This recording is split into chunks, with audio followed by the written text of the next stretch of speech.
Hello, today I'm going to derive the quadratic formula. So you've probably all seen it before. I won't write it down, but it's minus b plus or minus the square root of b squared minus 4ac all over 2a. I imagine everyone's heard it before. And we're going to start then with our very nice and friendly quadratic formula. Quadratic. ax squared plus bx plus c is equal to 0, where a, b and c are constants. So generally we'd be given these, but for deriving it, we kind of just want them to be any numbers. We don't know what they are yet. First step then is we're going to factorize a out of everything. So we'll have a and a big bracket x squared plus b over a, lots of x, plus c over a. Beautiful. Next step then is we're going to use completing the square and try and rewrite this as completing the square form. So these two terms are going to become x plus b over 2a, because we want half of this coefficient. That whole thing gets squared, and then we take off this part again, so b over 2a, all squared. For those that haven't seen completing the square form before, if you take these two terms, and expand them out, you'll be back into this bit over here. Then the plus c over a just comes down like normal, and the whole thing still equals 0. Next step then, we'll expand this out and turn it into one bracket, but I'll do that in 2 steps. So we'll expand this one out first. We'll have x plus b over 2a minus then b squared over 4a squared. And this part over here, we'll make it so it's got 4a squared on the bottom. And what do we have to multiply top and bottom by then? Well, it's 4a, so that's 4ac. And the whole thing still equals 0. Our next step then is we're going to turn this into 1, but we kind of see it's already into one fraction, but I'll write it out just to make it a little bit easier. X plus b over 2a all squared and minus b squared minus 4ac.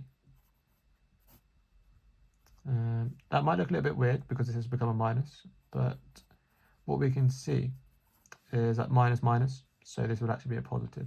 And this is minus positive, so it should still be a minus over there. That should all be correct. Next step then, now we can either expand out the a and do it like that, or we can think like these are 2 brackets side by side, and by definition for it to be a quadratic, a has to not be 0.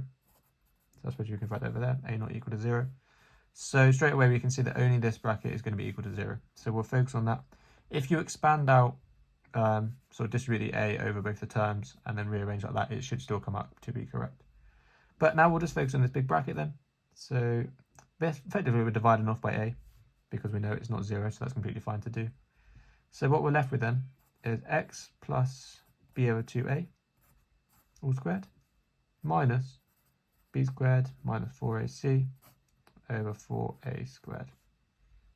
Our next step then is all equals 0. But now we want to add this to the other side, so I'm actually just going to put an equal sign in there and rub this out. Very nice indeed. Our next step then is we're going to take the square root of both sides. X plus b over 2a is equal to the square root of this whole thing, b squared minus 4ac over 4a squared, all square rooted. What we can see is we can separate the square root out to be on the top and on the bottom. And if we look on the bottom, 4a squared, well, a squared is obviously a square, and 4 is also a square. So we can kind of evaluate that straight away. We have x plus b over 2. This should be plus or minus, sorry, because whenever we do the square root, we have to think about that negative as well. So that's equal to plus or minus b squared minus 4ac, all square rooted, over 2a. Now we add this part to the other side, so take it to the other side. So we have x is equal to minus b over 2a, plus or minus b squared minus 4ac, square rooted, over 2a. And I will turn that into one fraction. So x is equal to minus b plus or minus the square root b squared minus 4ac, all divided by 2a.